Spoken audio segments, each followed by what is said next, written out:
The views and opinions expressed on this show belong solely to the hosts and their guests and do not reflect the views of any outside institutions unless explicitly stated.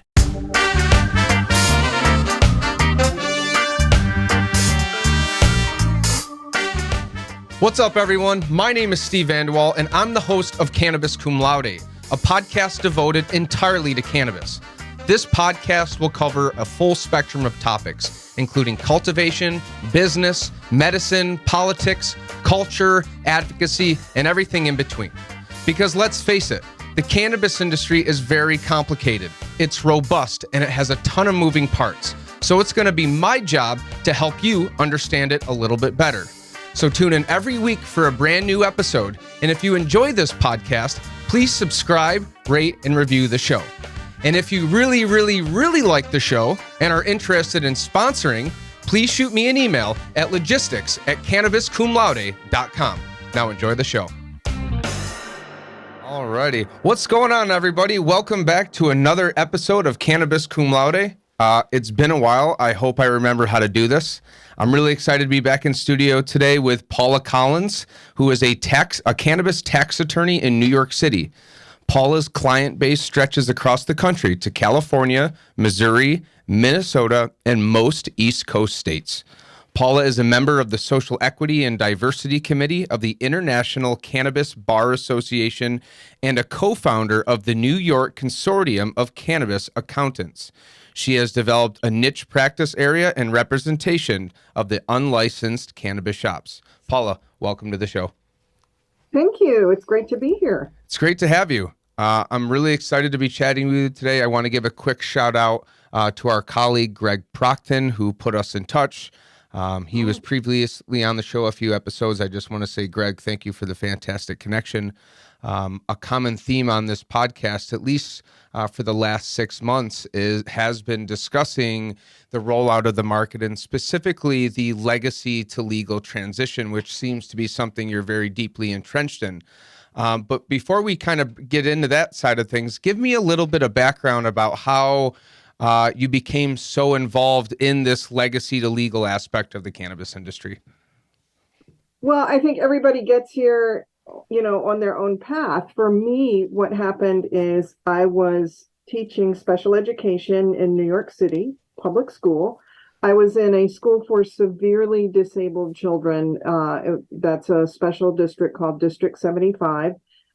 In the high school where I was for my first 3 teaching years in New York, I was in a high school with 335 students with severe disabilities, and they were between the ages of 14 to 21, which arguably 14 to 21 is a disability all on its own, right? Mm-hmm. Yeah. So I noticed that there were some children, parents told me that, we've given him a little puff before school, he should be fine. And you could really tell when some of the kids had not had that little puff in the morning. They really needed it because these were students with autism. So they had a lot of the flapping and the energy and the attention deficit. And boy, that medical marijuana really did help. There were also students with severe health issues. Their parents needed to medicate them for appetite stimulation. And so there was one mom in particular who told me she could not work because she needed to get to the school every few hours, pull her child out of school, give the child tinctures, and her child was confined to a wheelchair, and then roll her child back into the classroom. The school nurse, because marijuana is still to this day a Schedule I substance, the school nurse at that time was not able to administer medical marijuana. I think there has been some relaxation on that, but I'm not actually sure where we are in New York City schools with that. So after that, my last few years of teaching, I was in law school at night. I entered law school, and Colorado, Washington State had just legalized.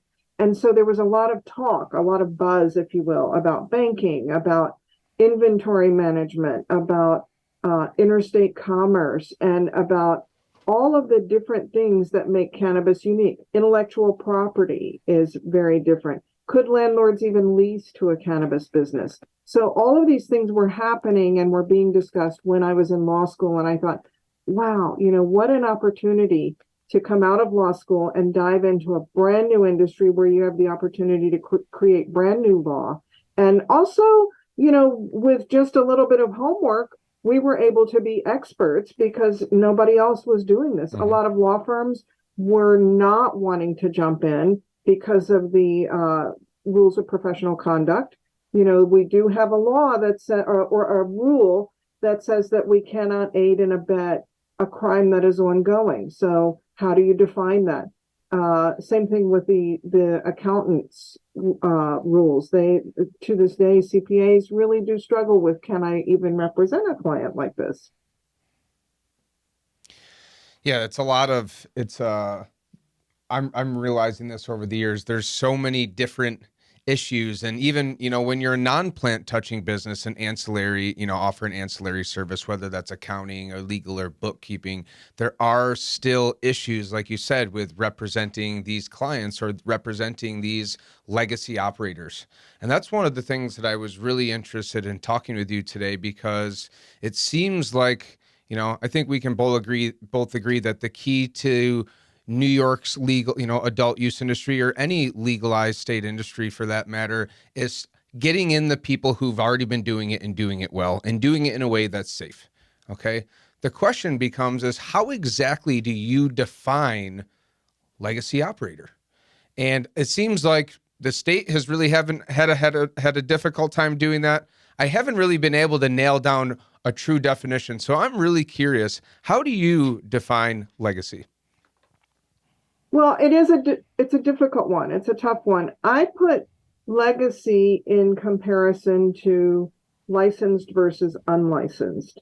And so in that, if we go with that sort of a definition, then the only three entities that are licensed right now in New York State, other than the medical marijuana dispensaries, which have been around for a few years now, but the three adult use dispensaries that are, two are actually open and one is going to open February 13th. Those are the only licensed operators right now. And then that would make everybody else that is selling marijuana actually legacy.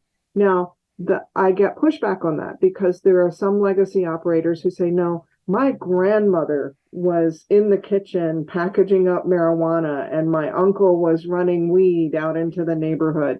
Or people will talk about back in Jamaica or Haiti or Puerto Rico, they remember their aunt stirring a pot and infusing some type of oil that was given to people for medicine.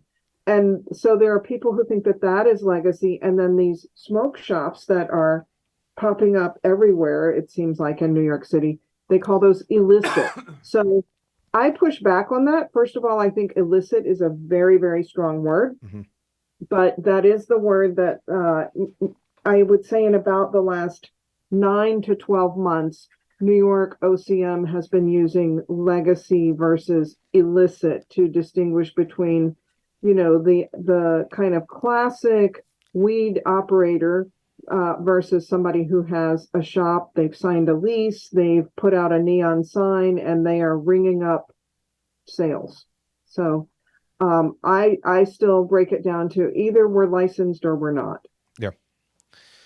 Now, and I forget the number that you told me the other day, but it's significant. And I'm talking about the number of days that it's been since the MRTA was legalized, right? And this whole process of rolling out a program, which has been done to the tune of now 15 to 17 times before us, starting with the likes of Colorado, California, Illinois, Michigan, etc. So X many days, it's in the high 600s, I believe. Paint me a picture of what exactly is going out in the context of the legal rollout in New York right now.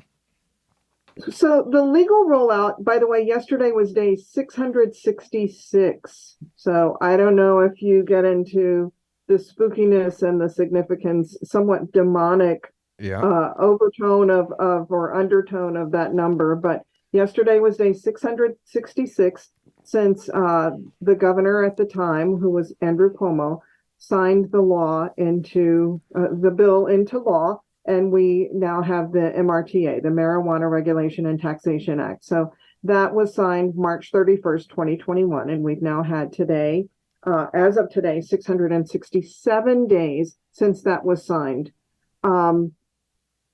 So gosh, a lot has happened. We've brought soldiers home from Afghanistan. We've participated and also watched with horror as Ukraine has unfolded.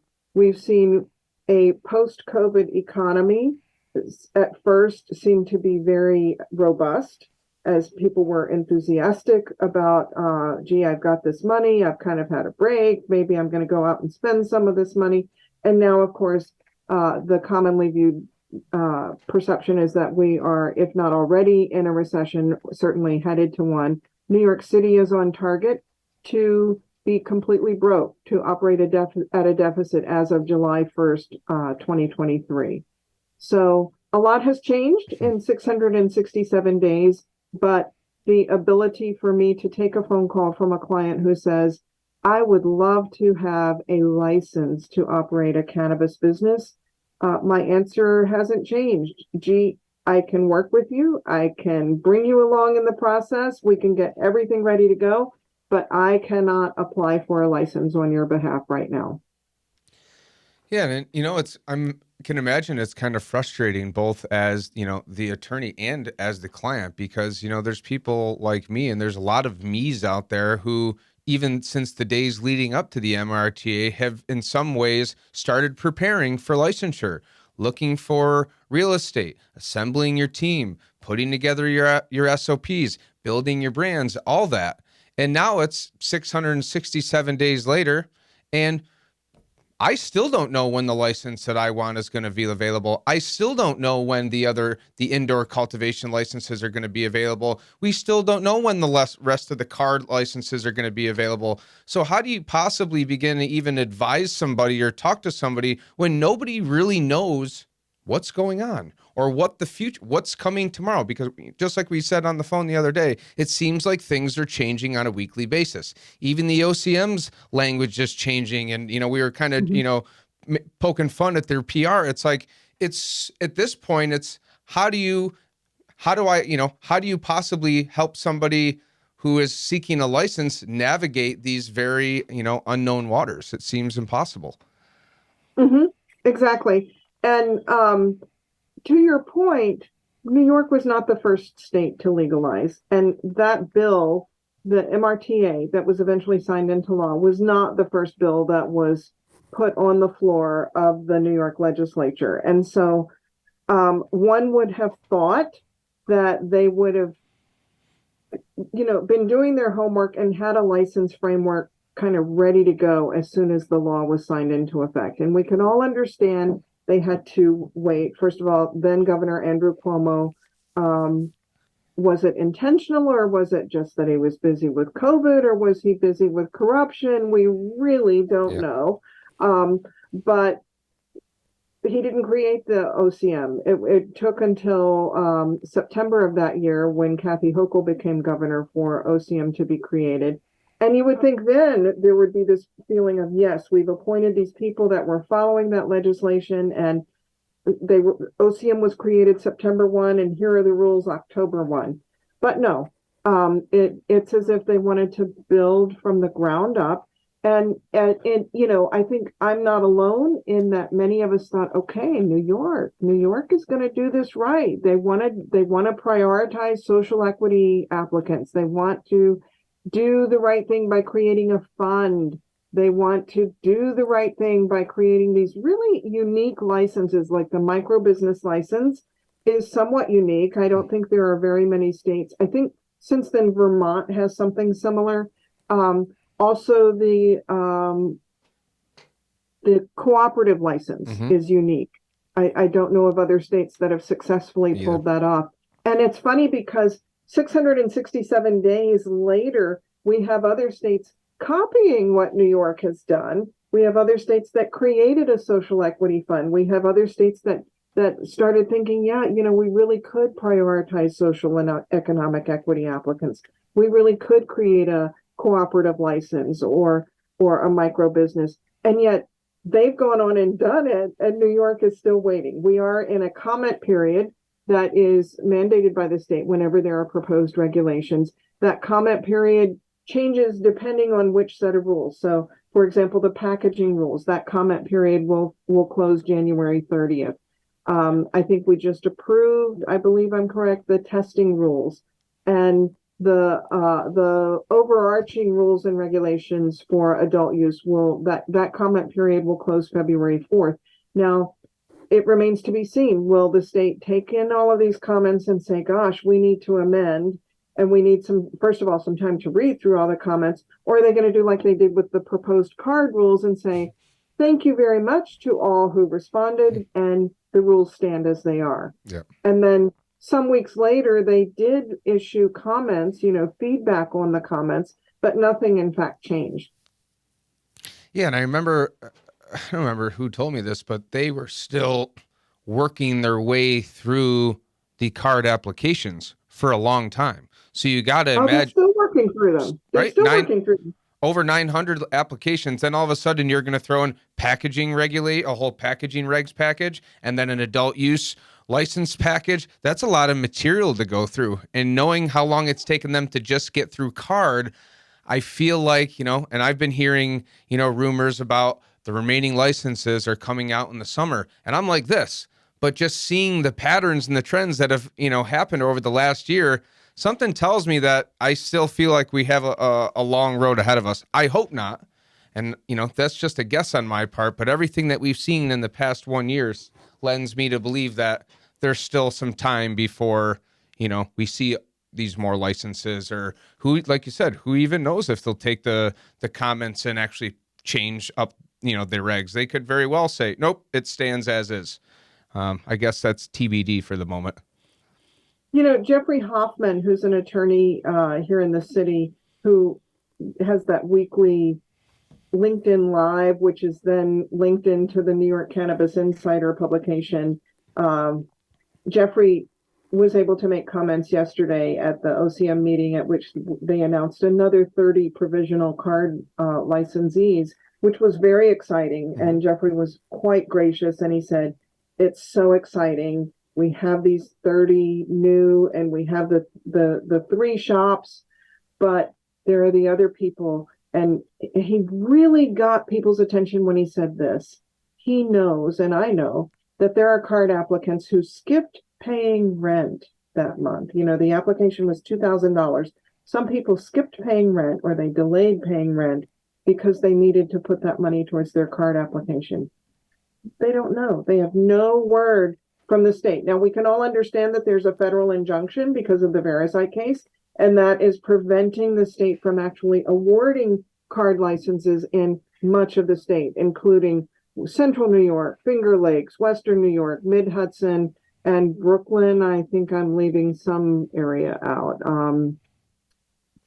So a lot of the state, they can't actually move forward, but they could at least tell people, you're provisionally accepted. Yes. You can't move forward because of this injunction, but we want you to be able to make plans, especially now that the social equity money is in doubt. Well, that's the thing. It's like, that's all I would want, with somebody to say, here's your nod, here's written, you have a license, you cannot operate, you cannot grow, you cannot sell, but you can build and do whatever you need to do. That's all a lot of people are looking for, is just the official nod. Okay, now I can expand. I can do all these things, but how do you start to, build out a facility or upgrade your real estate or do all this when there's so many unknowns? It's a huge risk in an already very risky industry. It's asking a lot of these, these small businesses to shoulder a lot of risk with unknown timelines, and it's really not fair. Really, yeah. And meanwhile, more smoke shops popped up. Mm-hmm. So, I'm really interested. I want to discuss your proposal of a transitional license, because, like you, I also, in Rochester, there's smoke shops and there's real dispensaries, not even hiding as smoke shops, real dispensaries like you would never know. And they're clean and they have tested products, and they look as legal and compliant as possible, but they are not. Now, I'm I'm one of the people that says, here's this case study of this company that's already doing it and doing it well. It would, in generating revenue and tax revenue, it would make most sense not to enforce these people who are already doing it, but to find a way to transition them into the legal market. You have proposed a transitional license, which I think is a brilliant idea. Can you explain that to me, please? Yes. So as you say, there are businesses that are up and running and that are extremely profitable.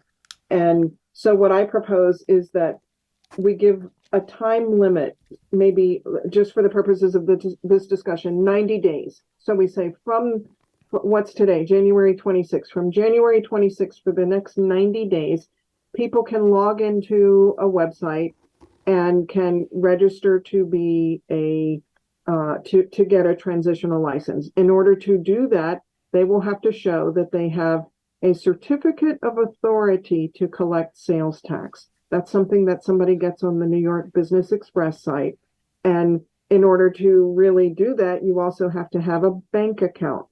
So I'm saying this with deliberate speech because honestly, a lot of smoke shops don't have bank accounts. They are strictly cash business, or their Clover account is sent, or whatever point of sale that they're using is sent to another account. So they need to have a business account. Of course, they need to have been established as an entity with an EIN, a federal EIN. In addition to certificate of authority to collect sales tax, they'll have to show that they have workman's comp insurance and that they've established a payroll system so that FICA, regular Social Security and Medicare taxes being withheld from the employees. It also holds that employer accountable for properly reporting that revenue. Gone are the days where you can say, oh, if you do this for me, I'll give you, let's say $140 and some weed. No, we want people to be paid on the books and above the line, Then after they've done that, they also need to demonstrate that they have properly filed personal and business income tax. Many of my weed shop guys, when I first meet them, have not filed in years, if ever. So if you take somebody who's been running weed just in the neighborhood, maybe they've had a bike or a vehicle, or it's even hand delivery. A lot of guys are selling in the parks. They have been below radar since they were teenagers. And so they may have never, ever filed a tax return. So let's get that fixed up.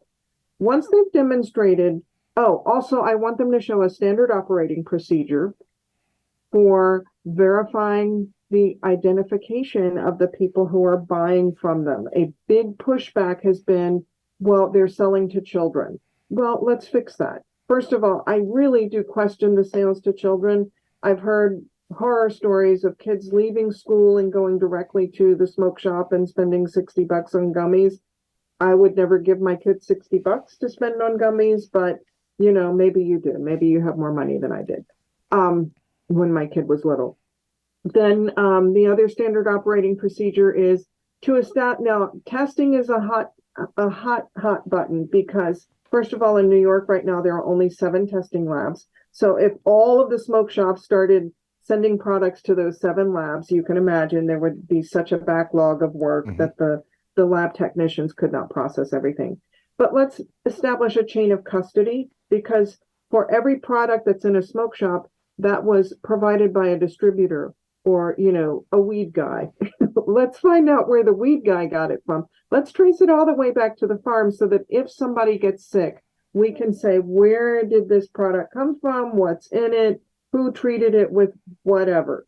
Once a business owner has established all of these things, which is a tall order, that's why I'm saying 90 days, then that business will be given a provisional conditional license. Now I'm using 2 words that are, you're on the right path, but you're still not there. So provisional, conditional. Once they have that, then they have another task, and that is to approach the community boards or the municipalities, depending on how that area is zoned. And the reason for that is there has been a tremendous pushback on communities saying we don't want a smoke shop there. We were supposed to establish them along the same patterns as the state liquor authority requires, but because it's post-COVID, landlords are really needing tenants. And if smoke shop owners were able to persuade a landlord to let them sign a lease, which obviously they have been able to do based on how many shops are in existence, the neighborhoods are saying, whoa, this is too much. We need to zone it differently. Yep. But let's follow that pattern with the state liquor authority and have that business owner present to the community board or to the city council or whatever kind of zoning board there is. If they fail, in other words, if that community board says, nope, we really don't want you there, give them another 120 days to find another location and reapply. So surely in that time, they can find another location. Yeah. If they can't, maybe we really need to have a discussion with that business owner of this is not the time and place for you to operate. Yeah. Maybe you need to go merge with somebody or do something. But once they've passed that, once they've gotten the stamp of approval from the community board, then give them a conditional license. And I say conditional because another bit of this picture, the legacy versus the illicit, is this feeling of the illicit shops or the unlicensed smoke shops jumped the line. And the legacy operators were out in the streets. They were going to Albany to advocate. They've been to all the different council meetings and tried to get these laws in place.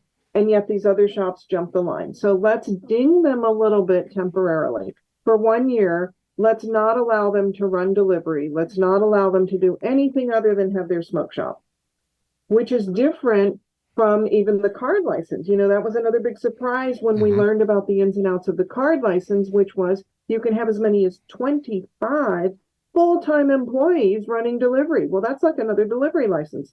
So if you want to ding those shops that are currently in existence, let's say for 1 year, no, you need to wait. You need to bide your time and let these other state licensed shops come on board.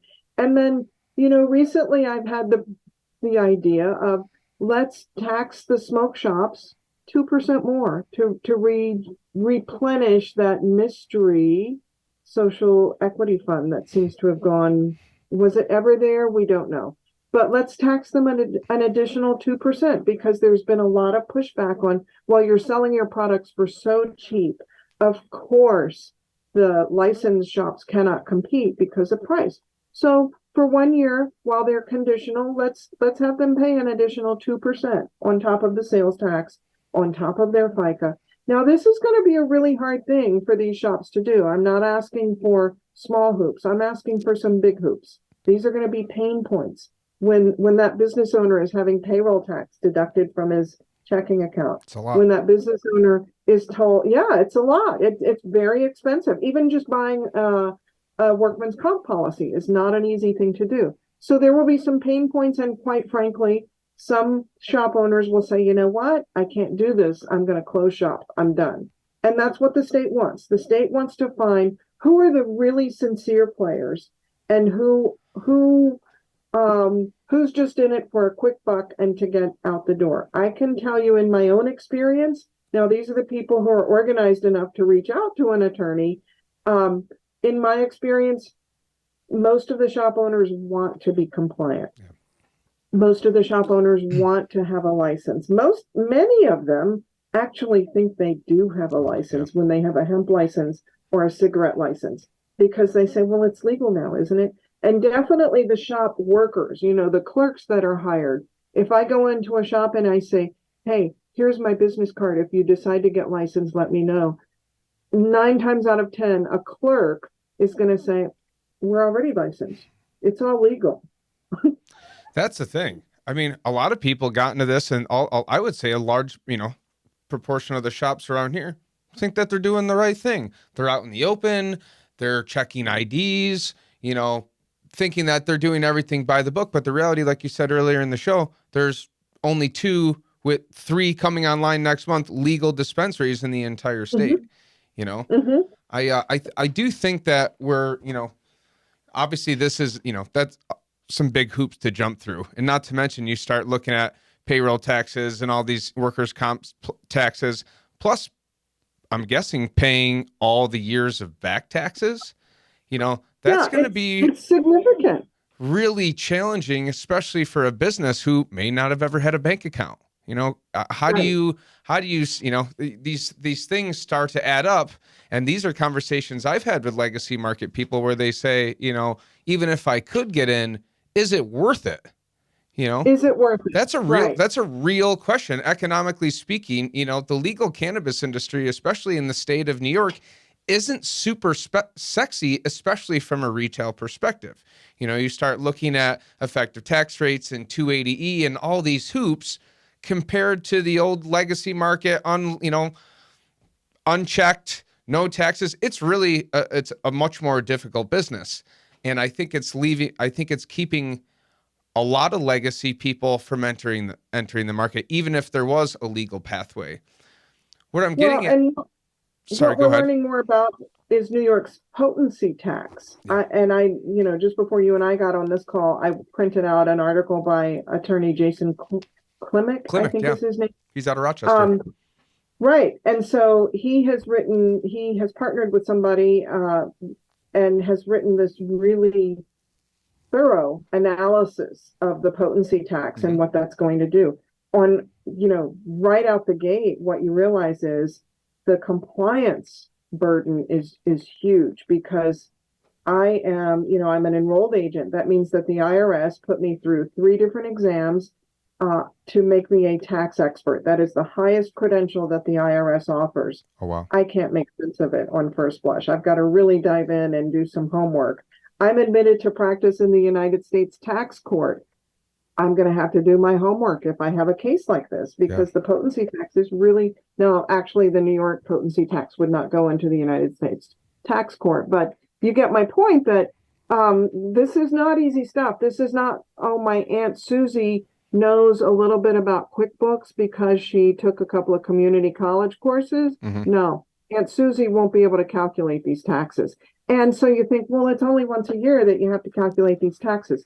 Actually, on cannabis tax, you're going to have to regularly pay those taxes through the New York Cannabis Tax Portal, which, by the way, that's another $600. So you take your card applicant who didn't pay his rent because he needed to submit for the card application, and then you say, okay, for you to get this license and really open, it's another $600 for you to even register on the portal to pay your taxes.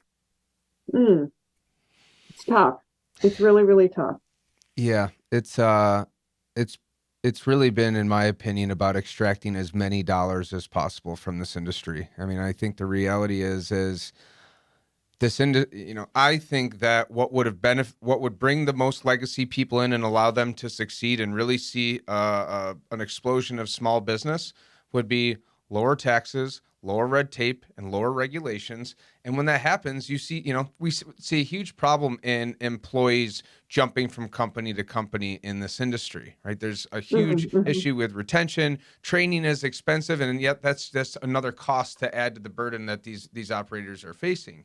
And I think part of it is because margins are so low that people can't really, you can't really pay them good wages to stick around and train them. So I think when you start looking at things like lowering taxes and lowering compliance costs that give these operators a little more room to play, especially until, 280 hopefully goes away one day, you're going to see a lot more operators come online. You're going to see a lot more operators that are more profitable, just because I think right now it's just everything is tax here, compliance cost here, back taxes here. It becomes really unattractive to enter the legal market, in my opinion. And I think the state, if they don't do some serious, I think tax reform this year, I think they're going to be continuously fighting the legacy market until they have no choice but to let them in and incentivize them to come in. Because right now, at least a lot of the people that I know who've been doing it for a long time, they're set up where they'd never, ever have to go legal, right? They've been doing it this long. How do we get those players in is the question. And I think, I do think that some tax reform this year, and I think, figuring out how to make this business more economically attractive to these operators is going to be key. Because if not, I do think the state is going to have trouble kind of increasing legal market participation and slowly starting to see that illicit legacy market go away. But the cost of doing business, plain and simple, in this space is really, really high. Unfortunately, if you're asking for tax reform in this area. The only reform that has been proposed is actually an enforcement tax against those who either get a license and then allow diversion of product. In other words, there are a lot of people who think, okay, my buddy here, he's going to get a license, but then we're going to continue running this smoke shop over here, or these 2 or 3 smoke shops, and it's all going to work out because we've got this agreement. And so if I say, well, you're going to have to be listed as a true party of interest if you're going to participate. Oh, no. We just have this verbal agreement. Well, then you're going to start to see product that, did it go to the license shop, or did it go to the other shop? Or did some of the product from the other shop that's really good go over to the license shop? So the only tax reform that's been proposed has been, first of all, that the state would withdraw that cannabis tax registration from a business owner that did that. In other words, effectively getting them unlicensed. And then they would also impose a tax lien based on the number of times that this happens. Then the other tax reform that has been proposed has been stripping somebody of their certificate of authority to collect sales tax if they never had a cannabis license at all. So that bill is an amendment to 2 or 3 of the provisions of the New York Tax Code. That bill was proposed in, I think it was January 4th of 2023 by Senators Kruger and Hoyle and Siegel. Now, what's interesting is Kruger is the one who initially proposed MRTA, right? So now she's starting to hear from her constituents that she's got all these smoke shops and, oh my goodness, what can we do about it?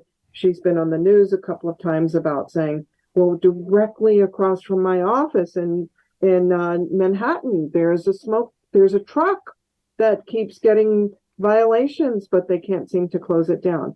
The other thing about tax reform is California, just as of January 1st, has tax reform that kicked in. Actually, technically, it kicked in that as of, I think it was November 1st of 2022, they were no longer collecting the cultivation tax in California, which was a huge deal. But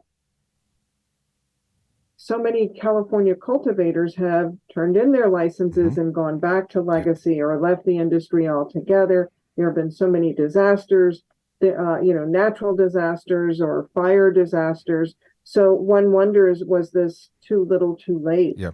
Because, of course, now it's interesting, if you want California weed, I'm told, just walk the streets of Manhattan and you will find plenty of California It's weed. everywhere. It's here. It's in Rochester. Cali weed is everywhere. Right. And so, and the pushback has been New York is kidding itself if in the first 2 or 3 years they can overcome the favorability of the California weed, that most consumers prefer California weed. We don't really know, but I don't see tax reform happening in New York anytime soon, except for enforcement purposes. Yeah, I thought it was interesting because I read Jason's document too that he put together regarding the potency tax, and he actually recommends dropping that potency tax and doing a straight 20% retail tax, which in my opinion, I think is still a little bit higher. I think somewhere in the realm of 15% would be ideal. But I know that there are a couple of advocacy organizations in New York State that are going to be pushing tax reform this year. I think it's frustrating because, I testified to the joint legislative budget hearing on taxes last year at the Senate Finance Committee, or a couple of years ago, and the Assembly Ways and Means Committee. And I actually, the main source that I used in my presentation was Jason Klimick's original tax proposal for the MRTA. And I pretty much just walked, everybody had their own document. It had tax data from all the different legal states. And it said, hey, listen, if you follow in the direction that we're going in now, like California did, this is what's going to happen. We laid out all these different case studies of, if taxation looks like this, this is what's going to happen. If taxation looks like this, these are the positive things that are going to happen. And yet, and I think if Governor Hochul was in office at the time, when this was all being passed, I think the bill would look a lot different. But long story short, we were banging our fists and our pitchforks, screaming from the the top of our lungs, don't do it in this fashion because this is what's happening. Fast forward years later, we're kind of following in the steps of what California did, which took so much damage as an industry that they had to drop their cultivation tax. Like I said, is it little too late? I don't know. I was hoping maybe they'd see that and say, tax reform, let's do that. Let's get that off the ground and running before the industry gets too mature. But not sure that's going to happen either, unfortunately. Well, I could see it going a couple of different ways. One is, as much as I hear what people are saying about the high cost in the licensed dispensary is solely due to the taxation. Okay, that is legit. But if you look at the high cost of cigarettes, the consumer is paying somewhere between 90 and 97% taxation by the time they buy a pack of cigarettes. So alcohol, the same thing. I think it's in the 75% to 85% taxation. And then definitely if you order a cocktail in a lounge where you're being served, you're up at like 150% in taxes by the time you figure out all of the taxes that are placed on that. So cannabis is actually taxed at a lower rate. Cannabis is being taxed a bit like marshmallows or sodas, right? But the only way we're going to equalize is if we have fewer unlicensed shops competing with the licensed shops. So how could we do that? We could do that with a transitional license. Yep. In other words, bring more people into the land of tax, let them see the benefits of, they don't have to worry about being raided. They don't have to worry about the neighborhood circulating a petition and putting pressure on the sheriff's office to shut them down. They don't have to worry about the IRS imposing such onerous taxation on them belatedly that they're effectively out of business. Bring them into the light of day, and then that price difference will equalize over time. It might take a generation, but it will equalize. And, it's funny that you say that because in the document that I was referring to, Jason Klimak's original document from a few years ago, he actually says, it seems that, customers are even willing to pay 10 to 15% higher in the legal market for the same exact product, right? Because it's safe and it's legal and it's a more trustworthy source. When you start getting higher than that is when people start to go back to, their legacy dealer or whatever. But I think, the moral of the story is prices are going to be higher. There's nobody denying that. The problem right now is, there's only 2 shops to get quality or product from. From what I've been told, and I think this is pretty obvious due to the lack of indoor cultivation, the quality of the product right now is mid to low grade, and you're still paying these super premium prices, which may be okay for really high quality indoor grown weed. But when you're paying to the tune of $65 to $80 an eighth for outdoor cannabis, only a matter of time before people start to wake up and say, why am I paying this much for this quality when I can go back to this guy and pay this much for better quality? So I do think more producers, more cultivators, more manufacturers, more indoor, we'll start to see higher quality products. But I just feel, high taxes, lack of accessibility of dispensaries, lack of producers and manufacturers, until they start to put more licenses and all, I do think they're going to be fighting a losing battle against the unlicensed market. Exactly. Yeah. I want to switch gears a little bit because you wrote an interesting article recently about housing works, and particularly the ability for a nonprofit organization to obtain a cannabis license to sell weed. Can you break that article down for me? Because Greg sent me that, and then I sent that article to another group of professionals. I'm like, this makes perfect sense. Can anybody understand how this is happening? So the fact that I have the source here is amazing. Can you break down that article and kind of the reason that you wrote that? Yeah, sure. It actually came out of a conversation that I had with my colleague, Allison Kirschhofer, who's the co-founder of the New York Consortium of Cannabis Accountants. We were talking with kind of a mentor that we have who's on the West Coast, she's in Oregon.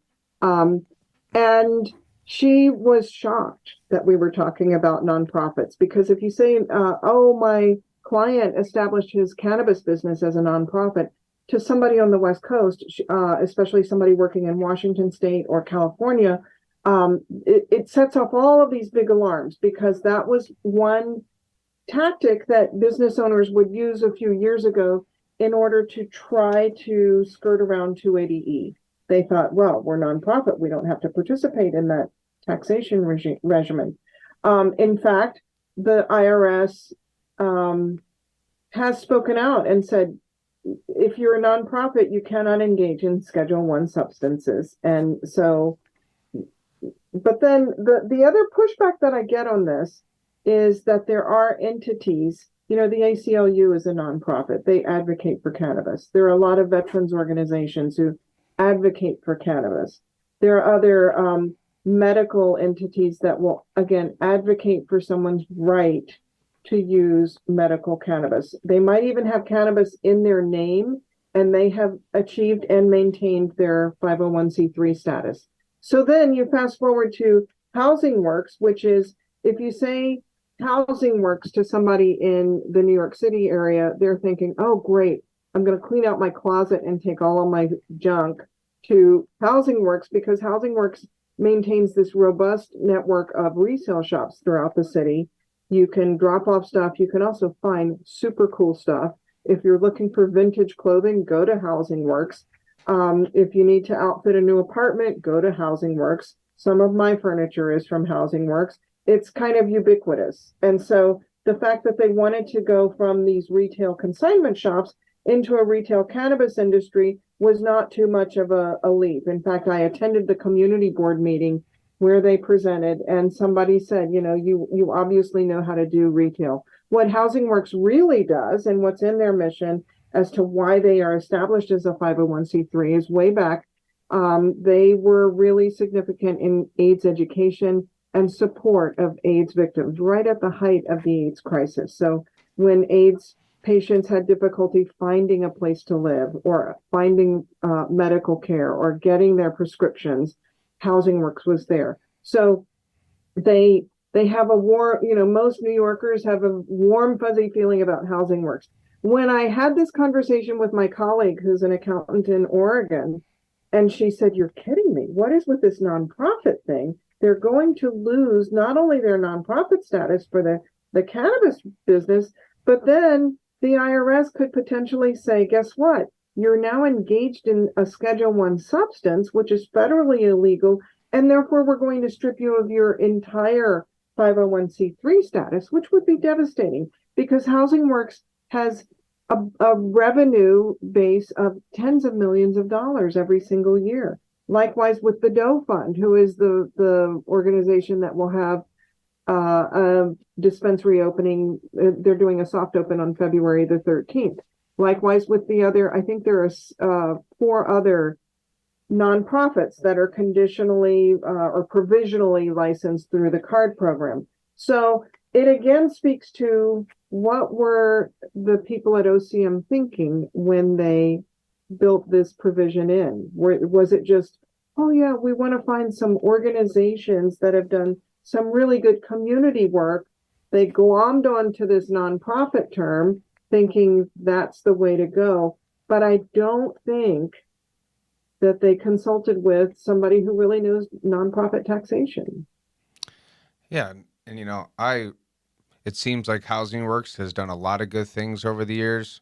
I'm pumped they, have a license, but I had to think, you get a nonprofit designation, 501c3, 407, from the federal government, right? And which is really why cannabis is as big of an issue, as it is, because of its Schedule 1 federal status. To me, it blew my mind that a federally designated nonprofit could sell weed. And I hope that, years down the road or months down the road, the IRS doesn't come saying, like you just said, and start stripping them of their designation. That would be tragic. But you have to wonder, that seems like a real possibility. But you also, this is an established institution. millions and millions of dollars. They have access to great lawyers and great accountants. I'd have to assume they wouldn't put them in there. I'd just be curious of like, what was their rationale and how did they defend this risk that they were putting this institution into by being able to sell weed? I'm sure there's some really smart people behind this application. What do you have any insight on like, what their thought process was in this application? I don't know what their thought process was, but I do know this. The card application popped up. It was starting to be talked about, I want to say, in March and April of 2022. The application went live. There were the proposed rules and regs, and that was when we first started reading about this nonprofit ability. I honestly wasn't focused on it because I was not working with a nonprofit that qualified. And so I was more focused on the rules regarding individuals. And then the rules were approved in August. The application went live, and there were, I think it was like 31 days that people had. The application went live in August, and I remember that because I was on vacation and I got phone calls from people, and I'm like, dude, I'm on vacation. Yeah. Like, this can wait 1 week. But the application was due September the 26th. That's not a huge amount of time. No. For an organization to meet with its board of directors. Also at that particular time, August to September, people are taking that one last hurrah of the summer. And so to come back and expect the board of directors to really get into the nitty-gritty of, can we do this?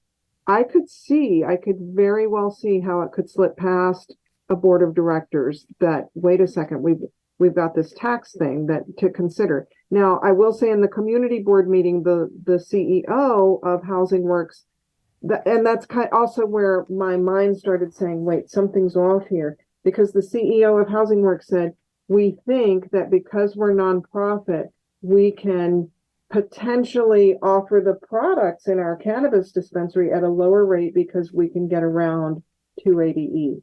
And I thought, no, you can't. What are you thinking? Nobody can get around 280E. The best way to get around 280E is to work with 280E. Build it into your operating budget. Build it into your pricing structure. And that was when I also really, I think I had that experience. And then 1 or 2 days later, I was on this phone call with Katie in Oregon, and she said, well, nonprofit, what are you thinking? Yeah, we'll see. We'll see what happens. I try. We won't know till they file their tax return. Yeah, that'll just be a whole nother can of worms. It's kind of like this soap opera playing over, the last 667 days or whatever it's been with, leadership and enforcement and licenses and nonprofits, and it's like this saga, and there's a part of me that's excited. There's a part of me that's a little cautiously optimistic, obviously. But I do hope, and I hope that at the end of the day that, I feel like we had an opportunity to roll out the best program in the world, and it became more about optics and lip service and actually getting the job done. And I see states legalizing after us and getting off the ground before us. When we have the most robust, biggest cannabis market in the world, we had it on a freaking tee, Paula. We had it on a tee. And all we had to do was create a program comprised of things that worked from previous programs and leave out the things that didn't. And, as a former, once a week in Albany advocate to now a business owner, I feel frustrated that I feel like a lot of this headache could have been avoided.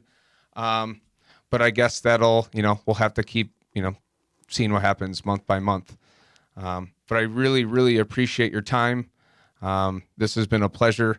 I'm excited to introduce my network to you again, or my network to you. Is there anything that you want to share before we hang up? Anything that you're working on that you're really excited about? Any piece of legislative action that you hope happens this year? Where can people find you? Any last words before we wrap up for the day? Yeah, and I'll talk quickly.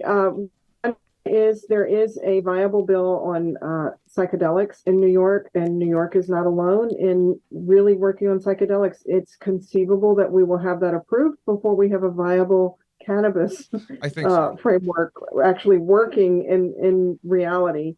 So that's one thing. And I think that's necessary because already in the smoke shops, you're starting to see more mushroom products, whether it's gummies or capsules or powders. Yep. So I think I even saw a guy in the park with just a bag of mushrooms. And I'm like, dude, what are you doing? So there's that. Secondly, of course, I'm advocating for this transitional license. I believe that it is vital to secure the licensed industry. So if New York wants its MRTA to be successful, we've got to find a way to transition those existing businesses into the licensed framework. And I just really think that we need to grasp that enforcement does not work. The government lost. It never has worked. It never has worked. That's why Colorado first began to say, you know what we're doing, this DEA presence, all of this, raiding these places, it doesn't work. Enforcement does not work. The war on drugs was lost by the government. So New York is a progressive state. It's a blue state. And what do blue states do when something isn't working? They layer laws and more statutes and more regulations. And they just keep piling it on. And I think that we're now 667 days into that process, which was capped, or this process is capping what was done all of those other years that it was being batted about in Albany. And so we're seeing if they're worried about the smoke shops, well, they're going to put rules on the smoke shops. It's not going to work. People will just go below the radar, and they're more comfortable below the radar, by the way. It's a lot easier to operate below the radar. And the deeper that they drive these people into the ground, the harder it's going to be to bring them above board. It may be impossible at some point, and I was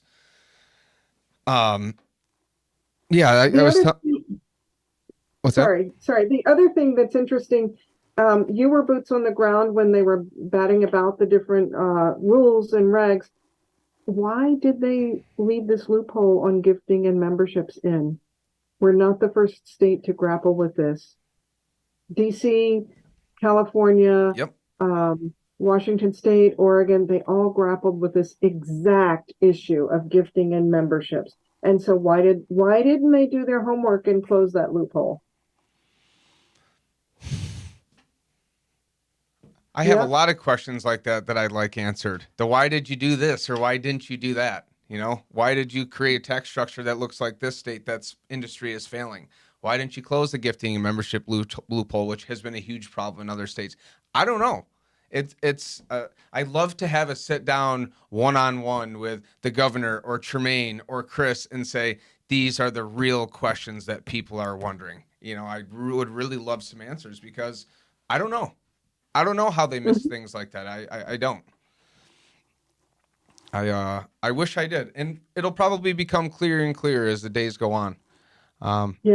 But I and one thing I do before we spark something that you said a couple minutes ago is this transitional license. We've been talking a lot about the retail side of the industry, right? Mm-hmm. How does the transitional license apply to somebody who may just be cultivating or may have a little edibles brand that wholesales, or how does this transitional license apply to the non-retail aspect of the supply chain?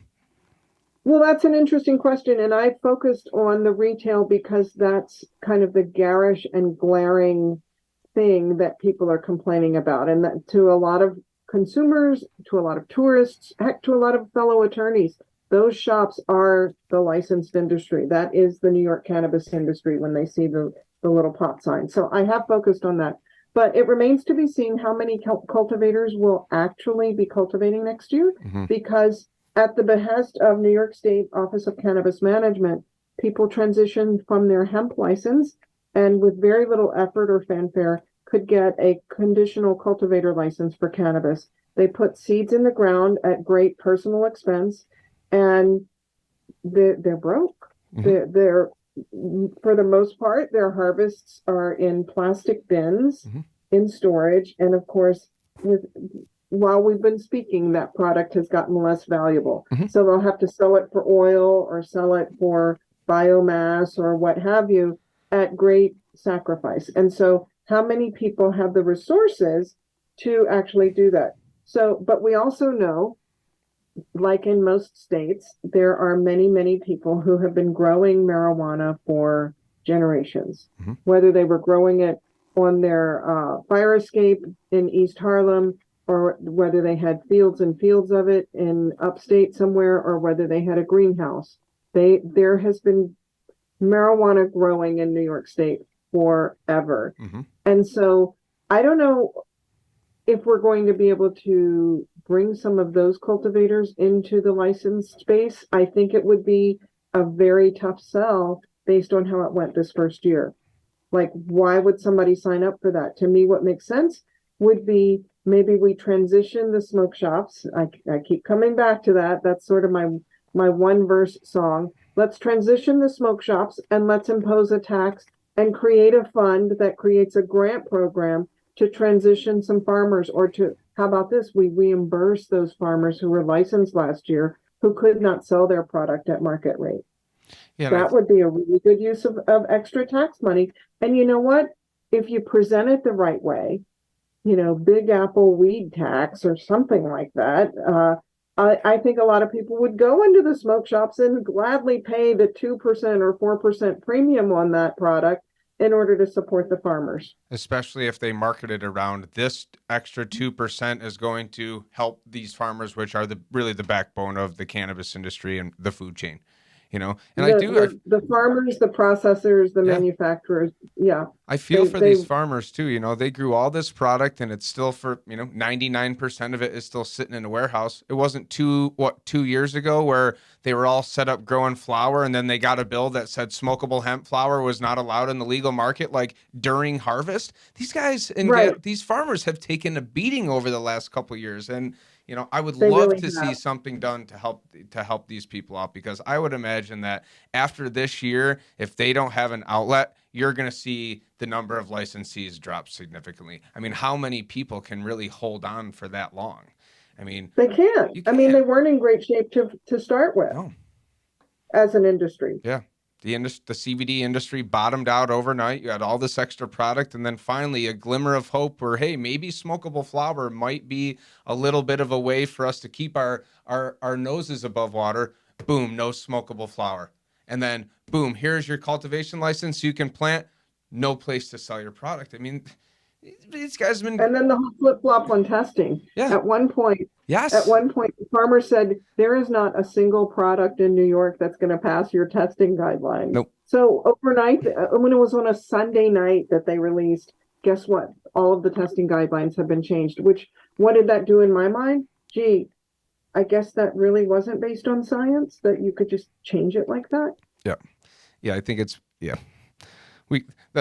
that's something that's kind of grinded my gears for a long time, but that's a conversation for another day. It sure is. That's a huge issue. Yeah. The optics of public health and social equity, I think, have been really, it's really, I think it's become quite clear. A lot of us have been saying it since day one when you read, Greg and Rosanna and some of the people that we've really been looking between the lines since day one, saying we're hearing a lot of lip service about social equity and public health, but at the end of the day, it's really not that's the optics of the industry. It's really about tax money, penalizing those who aren't paying their fair share, and it could have been done a lot better, I think. But that's why I sit in the chair, and I'm not in Albany, so it's easier to point the finger. But I appreciate what you're doing and putting yourself out there and saying a lot of the things that are a lot of people are wanting to say but may not have the courage to say it. And it really is people like you that drive positive change. So I thank you so much for your time and what you're doing for the industry. And I hope this isn't the last time that we get to chat, because I really enjoyed our conversation. Likewise, and keep spreading the word. Cannabis cum laude. Yeah, really should get some voice and should get the message out there. So I appreciate your work. I will. Well, thank you so much. Trying my best to get the good word out there, and I look forward to our next conversation. Everybody, this has been Paula Collins, Law Office of Paula Collins in New York City. What's your website again? You can find me at two different places. One is www.paulacollinslaw.com. I have a site www.morton Street Group, Morton like the salt, Okay. mortonstreetgroup.com. And that's actually focused on the work with the smoke shops. Awesome. And then you're very popular on LinkedIn. I'll make sure to share all your social profiles and links. If you haven't read her articles yet, she has some amazing content. That was really what drove this conversation and got us on the phone. So again, thank you so much for all the work that you're doing. And I look forward to talking to you again soon, Paula. Likewise. Everybody, this has been another episode of Cannabis Cum Laude. I'm happy to say that I think I still know what I'm doing on this podcast. Even though it's been a couple months since we recorded. I will see you all sometime again soon. Have a good day. Thanks to our friends here at Rockbox Recording and Production in Rochester, New York. They are a full professional podcast and video studio designed by a radio guy for podcasters. Audio, video, voiceovers, editing, whatever. Mouth off at rockbox@rockbox.com. You can follow Cannabis Cum Laude on LinkedIn and all other social media platforms, as well as Cannabuzz. And if you'd like to help support the show, search up Cannabis Cum Laude on Patreon. And of course, all of those links are in the show notes. Thanks for watching and listening.